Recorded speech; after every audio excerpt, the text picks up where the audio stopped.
ये जो पूरा का पूरा बयान था जो दिया गया है शोएब जमई द्वारा, उसको आप किस तरीके से देखते हैं? मैं उसको इस तरीके से देखता हूँ कि अगर ये बयान किसी हिंदू ने दिया होता तो मुझे लगता है अब तक इस देश में हंगामा हो जाता। तो समुदाय विशेष है वो खतरे में आ जाता। कह रहे हैं इंशाल्लाह हमारे 20 करोड़ वो 20 करोड़ वो और 20 करोड़ वो 60 करोड़ लोग जो है इकट्ठे हो जाएंगे तो हमारे 200-250 मेंबर्स MP हमारे होंगे तो सरकार हमारी होगी। वो इस देश का फैब्रिक तोड़ रहा है। ये देश वो है जहाँ पर अफजल के सपोर्ट में लोग आ जाते हैं तो वो तो फिर भी शोएब जमई है। इस देश में तो याकूब मेमन के सपोर्ट में आ जाते हैं, ये तो फिर भी शोएब जमई है।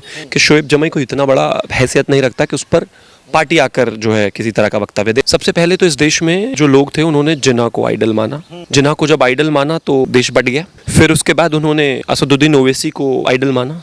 उसी राह पर लग रहा है कि शोएब जमई चल रहा है। वंश चोपड़ा जी की डिबेट में मैंने उनसे पूछ लिया था कि पहले संविधान या कुरान, तो उन्होंने कहा कि कुरान। आप खुद ही तय कर लीजिए कि वो किस एंगल का व्यक्ति है या क्या किस तरह की सोच रखता है। कांग्रेस की एक फहरिस्त है, देश के विरोधी नारे लगाओ, पार्टी में ले लेंगे आपको। क्या होगा कि शोएब जमई को भी कहीं ना कहीं ऐसा ना हो कि मेरा भी कुछ मौका बन जाए।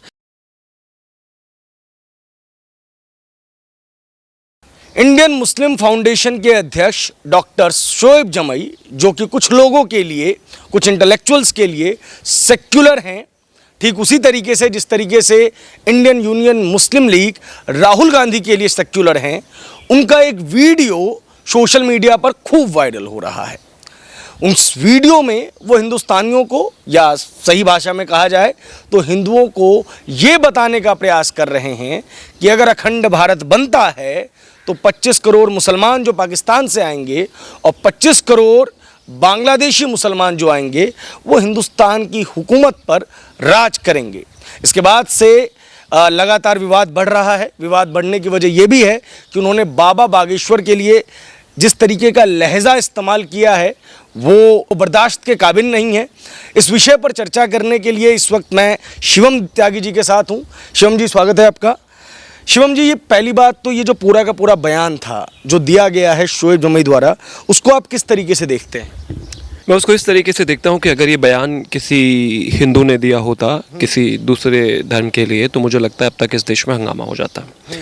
मैं इसको इस तरीके से देखता हूँ कि अगर किसी ने इस तरीके का बयान अभी तक दे दिया होता तो इस देश में जो समुदाय विशेष है वो खतरे में आ जाता। मैं उसको इस तरीके से देखता हूँ कि अगर इस तरह का बयान कोई हिंदू देता तो मुझे लगता है कि उसके ख़िलाफ़ पूरी एक लेफ़्ट लिबरल लॉबी और पूरा हिंदुस्तान के जो लोग हैं चुनिंदा वो खड़े हो जाते हैं।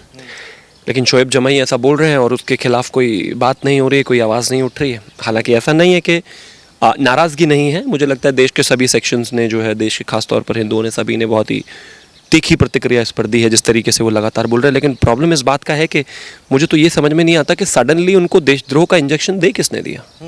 ये बड़ा एक इंटरेस्टिंग फैक्टर है। लोगों को पहले एक चीज़ बड़ी क्लियर होनी चाहिए। सबसे पहले तो इस देश में जो लोग थे उन्होंने जिन्ना को आइडल माना। जिन्ना को जब आइडल माना तो देश बट गया। फिर उसके बाद उन्होंने असदुद्दीन ओवैसी को आइडल माना। उसी राह पर लग रहा है कि शोएब जमई चल रहा है। उनको शायद ऐसा लगता है कि इस तरह की हार्ड लाइन लेकर वो इस देश को तोड़ने में कामयाब होंगे और इस तरह की बातें करने में कामयाब होंगे और शायद नेता बन जाएंगे। लेकिन मुझे लगता है कि ना ही तो अब यहाँ पर नेहरू जी हैं और ना ही ये 1947 का भारत है और ना ही इस तरह के लोगों को जो है बढ़ने दिया जाएगा। सो फार मैंने देखा भी है कि अभी वो टीवी की किसी डिबेट में नहीं है और मुझे पूरा उम्मीद है कि आगे नहीं होंगे। और जितने सोर्सेज मेरे हैं ऑलरेडी जो है इस तरह की चीज़ें जो हैं इनिशिएट कर दी गई हैं। लेकिन ये बहुत ही ख़तरनाक ट्रेंड है। इस तरीके से धार्मिक लाइन पर देश को बांटना बेहद ख़तरनाक है। मैंने उस ट्वीट के ऊपर जो है प्रतिक्रियाएं जो आई तो शोएब जमई ने जिस तरीके से कहा कि ये तो RSS का एजेंडा है अखंड भारत बनाने का, ये तो BJP का एजेंडा है, आप मुझे सपोर्ट करो, मैं तो उसी एजेंडे पर चल रहा हूँ जिस एजेंडे पर RSS चल रहा है। अखंड भारत बनाने का एजेंडा है। हिंदुस्तान जो है, भारत जो है वो अखंड बनेगा, ज़रूर बनेगा, इसमें कोई दो राय नहीं है। और हिंदुस्तान में ऐसे ही लोकतंत्र भी रहेगा। और हिंदुस्तान में ये जो है जमई जैसे लोग हैं, इनसे किसी को हमें सर्टिफिकेट की आवश्यकता नहीं है। इस देश के राष्ट्रपति APJ कलाम रहे तो वो भारतीय जनता पार्टी के रजीम में बने तो कौन इलेक्टोरली जीत कर बनेगा इसमें कोई परेशानी नहीं है। चाहे वो हिंदू हो, मुस्लिम हो, सिख इस देश के प्रधानमंत्री रहे, इससे कोई फर्क नहीं पड़ता है। मौलाना आज़ाद इस देश के पहले शिक्षा मंत्री रहे, इस बात से कोई फर्क नहीं पड़ता है। लेकिन वो जो डराने का काम कर रहे हैं वो बेहद खतरनाक है। वो जो बार बार कह रहे हैं इंशाल्लाह हमारे 20 करोड़ वो 20 करोड़ वो और 20 करोड़ वो 60 करोड़ लोग जो है इकट्ठे हो जाएंगे तो हमारे 200-250 मेंबर्स एमपी हमारे होंगे तो सरकार हमारी होगी। वो जो डराने का काम कर रहे हैं धार्मिक एंगल पर लोगों को इकट्ठा करके, वो इस देश का फैब्रिक तोड़ रहा है। वो इस देश के लिए परेशानी है। वो इस देश की एकता और अखंडता और इस देश की जो संविधान है उसके बिल्कुल अगेंस्ट है। टाइमिंग्स बहुत इंपॉर्टेंट होती है पॉलिटिक्स में। अभी नए संसद भवन का उद्घाटन हुआ था, उसमें अखंड भारत का एक चित्र लगा हुआ है। उस चित्र पर नेपाल ने, बांग्लादेश ने और पाकिस्तान ने जो है वो आपत्ति दर्ज कराई है, और उस आपत्ति से जब भारत सरकार के ऊपर कोई फर्क नहीं पड़ा, तो क्या हिंदुस्तान के अंदर वैसी आवाज़ें जो हैं प्लांट करनी इन बाहरी ताकतों ने शुरू कर दिया है कि तुम वहाँ पे जो लोग हैं उनको इतना डरा दो कि वो बोले कि भैया हटाओ ये झंडा, ये मैप। देखिए, मुझे एक चीज़ बहुत साफ है, ये सरकार बाहर वालों से इतना डरती है वैसा है नहीं। हाँ। हम जब हमारे देश के ऊपर हमला होता है तो रोते हुए यूनाइटेड स्टेट्स के पास अब नहीं जाते हैं कि हमें हमला हुआ है। हमारे देश का कोई बायलैटरल टाइज में अगर हमें रशिया से ऑयल लेना था तो हमने लिया। तमाम दिक्कतें रही इस देश के जो मंत्री हैं, ईएएम हैं, एक्सटर्नल अफेयर्स मिनिस्टर जयशंकर जी, उनसे लगातार सवाल पूछा गया।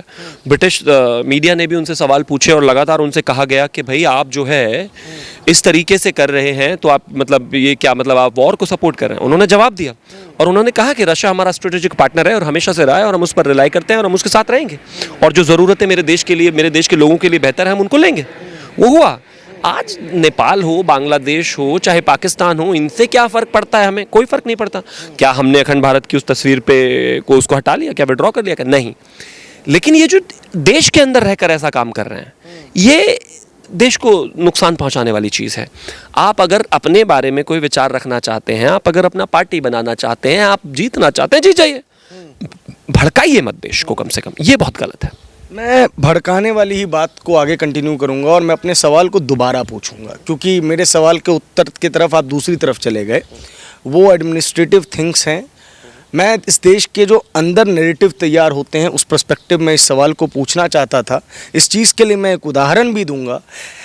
ऐसी टीवी डिबेट्स में नुपुर शर्मा भी बैठती थीं।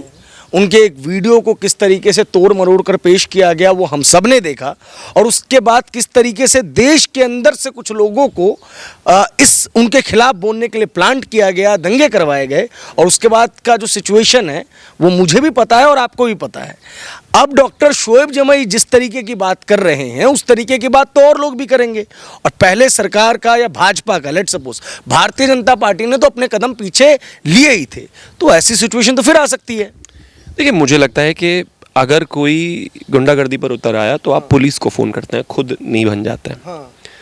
अगर कोई इस तरह की भाषा का इस्तेमाल कर रहा है तो सरकार उस पर जो है कार्रवाई करेगी, और सरकार करेगी ही, ये तय है। और जितना मैं जानता हूँ ऑलरेडी कर चुकी है। आपने शायद देखा नहीं होगा उनको किसी जगह पे, न्यूज़ चैनल पे कोई दिखे क्या? कहीं नहीं दिख रहे हैं। इस तरह के फ्रिंज एलिमेंट्स को कर्टल करना बहुत ज़रूरी है। और जहाँ तक बात आपने कहा कि फिर दूसरी तरफ से भी होगा, मेरा ऐसा मानना है कि भाषा की मर्यादा रखनी चाहिए लोगों को। अगर कोई एक आदमी किस तरीके से मानसिक तौर पर दिवालिया हो चुका है तो आपको उसके जवाब देने के लिए मानसिक दिवालिया होने की आवश्यकता नहीं है। जिस तरीके से वो बैठ कर कूद रहे हैं कुर्सी पर, आपने देखा होगा उस वीडियो में, उनको जवाब मैं दे रहा हूँ, लेकिन मैं बैठकर शांति से दे रहा हूँ और बहुत ही शांत चित्त से दे रहा हूँ, और ऐसे ही देना चाहिए। आपको गलती करने की ज़रूरत नहीं है और सबको ऐसा ही करना चाहिए। और जहाँ तक बात हाथ पीछे खींचने की है, भारतीय जनता पार्टी ने ना कभी किसी से हाथ खींचे हैं पीछे और ना आगे खींचेगी, लेकिन तमाम चीज़ों को देखकर जो है फैसले लेने पड़ते हैं। सरकार है, 140 करोड़ का देश है और पूरी दुनिया है, तो उस आधार पर मुझे लगता है, जैसा मैं समझता हूँ, उस आधार पर जो है कुछ फैसले लिए जाते हैं। और जहाँ तक बात है कि ये जिस तरीके से नैरेटिव की आप गढ़ने की बात कर रहे हैं, मेरा ऐसा मानना है कि अगर इनको किसी तरह की गलतफहमी है तो ये चुनाव लड़ें।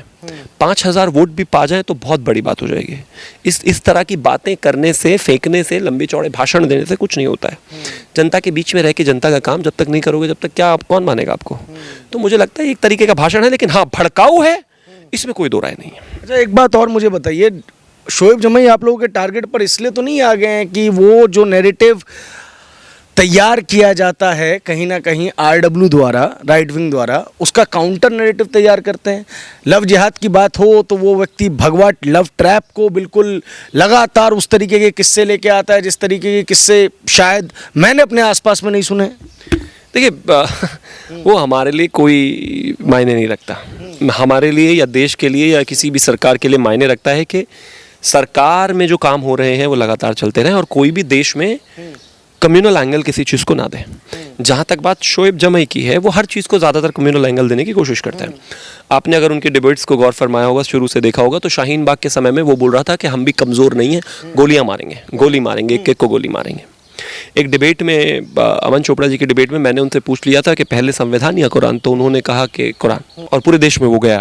तो आप खुद ही तय कर लीजिए कि वो किस एंगल का व्यक्ति है या क्या किस तरह की सोच रखता है।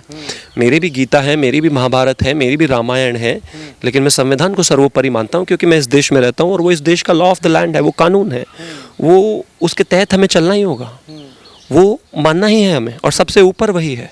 तो मुझे लगता है कि उस कम्युनल एंगल पर जब वो आदमी इस देश को भड़काने की और इस देश में नुकसान करने की कोशिश करता है, तो ये उसको कर्टल करने का एक विषय है। उनको उनसे कोई डर रहा है वैसा नहीं है, या वो कोई एजेंडा नैरेटिव बिल्ड कर रहे हैं वैसा नहीं है, लेकिन वो देश को तोड़ेंगे तो सरकार को एक्शन लेना पड़ेगा और सरकार लेगी, आई एम श्योर। अच्छा, एक और बात बताइए, उसी ट्वीट में वो कह रहे हैं कि इनको टारगेट इसलिए किया जा रहा है क्योंकि वो पसमंदा मुस्लिम हैं, दलित वाला जो एंगल है उसको जोड़ने की कोशिश की गई है। और राहुल गांधी अभी कह के आए ही हैं कि मुसलमानों की स्थिति जो है वो दलितों जैसी है। देखिए, अब ऐसा हो सकता है कि वो जो राहुल जी ने कहा है वो सुन लिया होगा शोएब जमई ने, तो उन्हें लगा होगा कि कांग्रेस के दरवाजे मेरे लिए खुल जाएंगे शायद अगर मैं ऐसा बोलूँ तो। और कांग्रेस की एक फहरिस्त है, देश के विरोधी नारे लगाओ, पार्टी में ले लेंगे आपको। हो सकता है प्रदेश अध्यक्ष भी बना दें कुछ आने वाले समय में उन देश विरोधी नारे लगाने वालों को। तो लगा होगा कि शोएब जमई को भी कहीं ना कहीं ऐसा ना हो कि मेरा भी कुछ मौका बन जाए, तो उन्होंने अपने आप को मुसलमान से पशमानदा बना लिया, पशमानदा मुसलमान हो गए वो। आज से पहले सुना था आपने उनसे ये कि वो पशमानदा मुसलमान है। प्रधानमंत्री जी ने कोई ड्राइव शुरू किया, उस ड्राइव में शुरू ये किया कि वीकर सेक्शंस जो मुस्लिम्स में हैं आप उन तक पहुंचिए, उन तक चीज़ों को बढ़ाइए। तो अब इनको भी पशमानदा मुसलमान, मैं तो गारंटी के साथ कह सकता हूँ, पशमानदा की 5 जात अगर कोई राहुल गांधी बता दे तो नाम बदल देना आप मेरा, उनको नहीं पता होगा।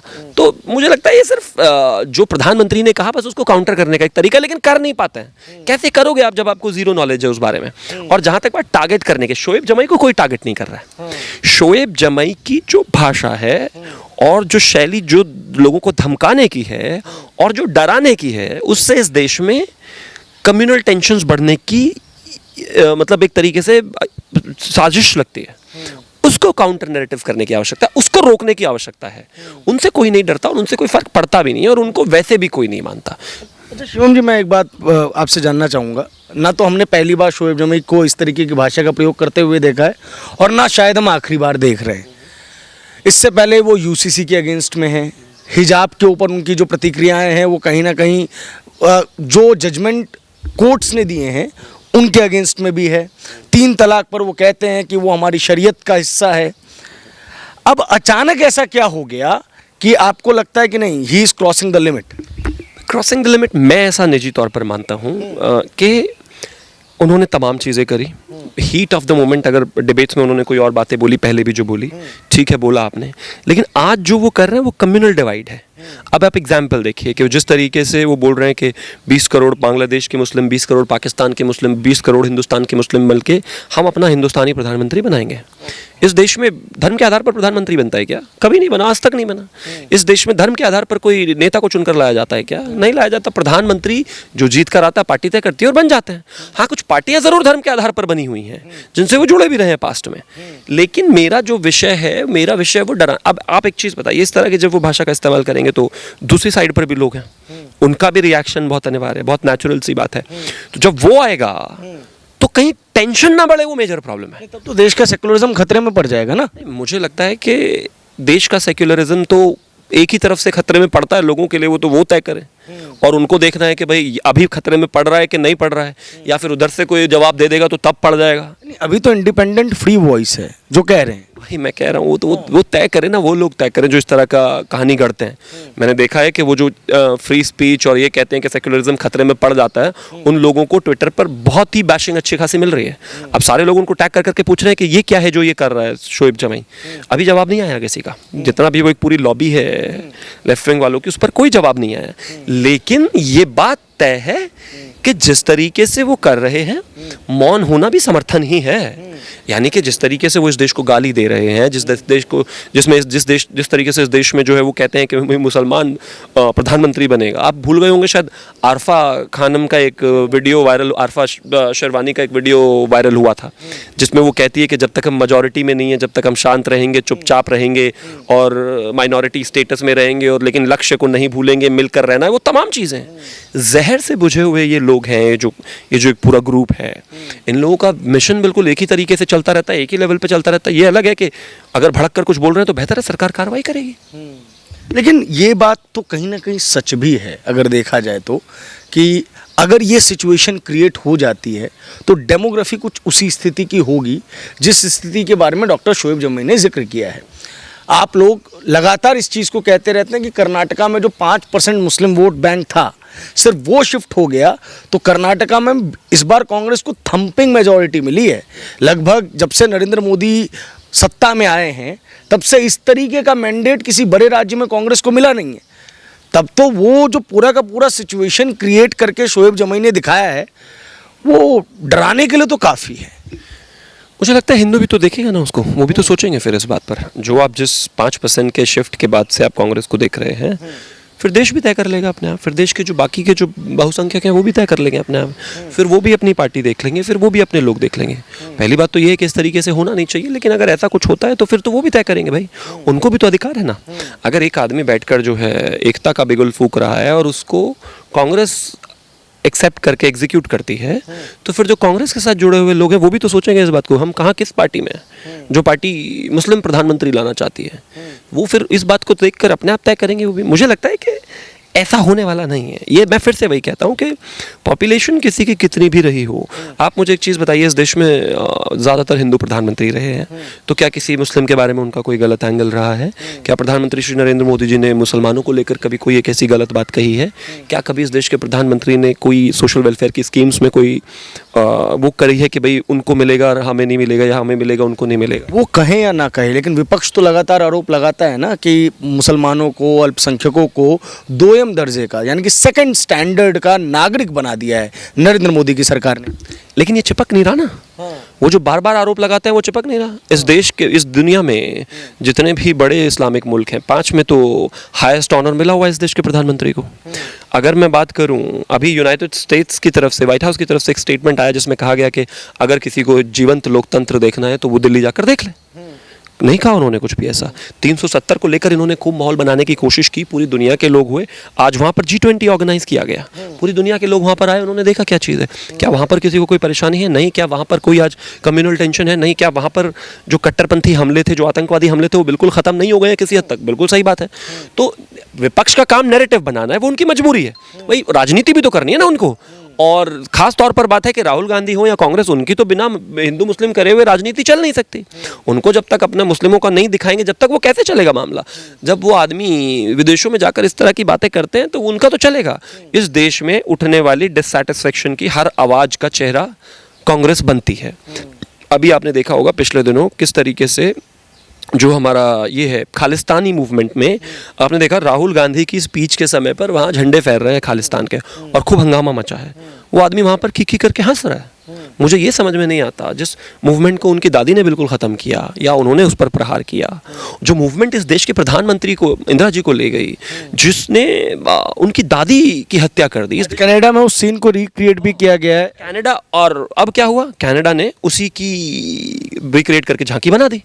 अब रो रहे हैं, चीख रहे हैं, चिल्ला रहे हैं। आज रोना, चीखने, चिल्लाने से फायदा क्या है? जिस दिन ये हुआ था, जिस दिन इस तरह की बात हुई थी, उसी दिन अगर राहुल गांधी ने खड़े होकर वहां पर उनको डांट दिया होता तो क्या हिम्मत होती उनके? अपने सामने झंडे फहर रहे हैं आप, आपके मन में क्यों? ऐसा क्या था भाई उस प्रोग्राम में जो वो बोल नहीं सकते थे खालिस्तानियों को? क्या स्पॉन्सर किया हुआ था क्या खालिस्तानियों ने वो प्रोग्राम, कि ये इस तरह की तस्वीरें हिंदुस्तान में आएंगी आजकल? उन्हें तो पता था आनी है। लेकिन कांग्रेस देखे ना, मैं कह रहा हूं कि देश को तोड़ने की जो भी साजिश, जो भी आवाज उठेगी, उसका चेहरा कांग्रेस ही है एकमात्र, और वही उसको आगे लेकर बढ़ती है। अब अंतिम सवाल, वही मीडिया पैनल, वही लोग और दो तरीके की प्रतिक्रियाएं। एक, पिछले 1-1.5 साल से कहाँ हैं हम लोग नहीं जानते, कम से कम पब्लिक प्लेटफॉर्म पे तो वो नज़र नहीं आती हैं। और दूसरा, आराम से स्पष्टीकरण दे रहा है, बता रहा है कि आरएसएस के जो एजेंट्स हैं उसको तोड़ मरोड़ कर पेश कर रहे हैं। वो उस वीडियो में साफ साफ कहते हुए नज़र आ रहे हैं कि इस तरीके के जो बाबा हैं, बाबा बागेश्वर से उनका मायना था, वो लंगोट पहनकर भागेंगे 2024 के बाद। और वहाँ पे हम देखते हैं कि साइलेंस किसी भी पॉलिटिकल पार्टी द्वारा, चाहे वो समाजवादी पार्टी हो, कांग्रेस हो, इनफैक्ट भारतीय जनता पार्टी के भी ऑफिशियल हैंडल्स द्वारा इस पर कोई कठोर टिप्पणी नहीं की गई है। सोलो लेवल पर लोग अपनी प्रतिक्रियाएं जरूर व्यक्त करवा रहे हैं। तो ये दोहरा मापदंड क्यों? देखिए, मुझे लगता है कि सोलो लेवल पर जो है, इंडिविजुअल लेवल पर स्पोक्स पर्सन्स ने भी उसके बारे में तमाम चीज़ें वीडियो डाली है, और मैं ऐसा मानता हूं कि शोएब जमाई को इतना बड़ा हैसियत नहीं रखता कि उस पर पार्टी आकर जो है किसी तरह का वक्तव्य दे। लेकिन सरकार को जो काम करना चाहिए, सरकार वो काम करेगी। इंपॉर्टेंट है कि इस तरह के लोगों को इस तरह के प्लेटफॉर्म से हटाया जाए। इस तरह के लोगों को जो इस देश को तोड़ सकते हैं, देश को तोड़ने की कोशिश कर रहे हैं, या देश को तोड़ना चाहते हैं, या फिर कुछ करना चाहते हैं, या फिर एक नया हीरो बनने की कोशिश करना चाहते हैं, वो एक वैसा चेहरा लेकर जो एकदम देश को तोड़ने वाले होते हैं, तो मुझे लगता है कि उनका इलाज होना चाहिए। और मैं पूरी तरीके से इस बात को लेकर आश्वस्त हूँ कि ये सरकार उसको करेगी ही, क्योंकि कांग्रेस होती तो मुझे लगता है कि ये मुद्दा ही नहीं बनता। अगर कांग्रेस के समय रहते हुए शोएब जमाई ने ये बात बोल दी होती, तो आपको लगता है इस पर कोई बात नहीं करता? ये तो आए दिन की स्टेटमेंट्स थी उस जमाने में। बीजेपी है, केंद्र में प्रधानमंत्री श्री नरेंद्र मोदी जी हैं, तो भूल जाइए कि कोई इस तरीके से देश को तोड़ सकता है। लेकिन ये बात बिल्कुल सही है, मैं तो कहता हूँ पुरजोर जितना विरोध होना चाहिए, इस तरह के लोगों का इस तरह के प्लेटफॉर्म्स पे होने की कोई आवश्यकता नहीं है, कोई ज़रूरत नहीं है। मुद्दों पर विरोध हो सकता है, बहुत सारे मुस्लिम धर्म के लोग भी होते हैं, बहस सबकी होती है, तमाम बहस मुद्दों पर होती है, लेकिन इस तरीके से आप देश को तोड़, लोग सपोर्ट में भी आ रहे हैं। नहीं, बड़ी संख्या में सपोर्ट में हर किसी चीज़ की। अरे ये देश वो है जहाँ पर अफजल के सपोर्ट में लोग आ जाते हैं, तो वो तो फिर भी शोएब जमाई है। इस देश में तो याकूब मेमन के सपोर्ट में आ जाते हैं, ये तो फिर भी शोएब जमाई है। इस देश में तो ओसामा को ओसामा जी बोल दिया जाता है, इस देश में तो छोड़िए आज ही की बात करो, इस देश में तो औरंगजेब को हीरो मान लिया जाता है, तो फिर भी शोएब जमाई है। सपोर्ट में तो आएंगे लोग। और जो ये कांग्रेस हुआ, और जो लेफ्ट विंगर्स जो हैं बिल्कुल चुप हैं, और जो ये तमाम पत्रकार जो फ्री स्पीच का इतना गाहे बगाहे ज्ञान देते हैं, वो चुप बैठे, वो भी मौन समर्थन ही कर रहे हैं शोएब जमाई का, और कुछ नहीं कर रहे हैं, समर्थन ही कर रहे हैं। तो मुझे लगता है कि उसको अकेला नहीं समझा जाना चाहिए, लेकिन सरकार को इस पर काम करना है, और सरकार इस पर काम करेगी। इस तरीके के लोगों की यहाँ कोई ज़रूरत एटलीस्ट नहीं है। बहुत बहुत शुक्रिया, बहुत बहुत धन्यवाद हमसे बात करने के लिए।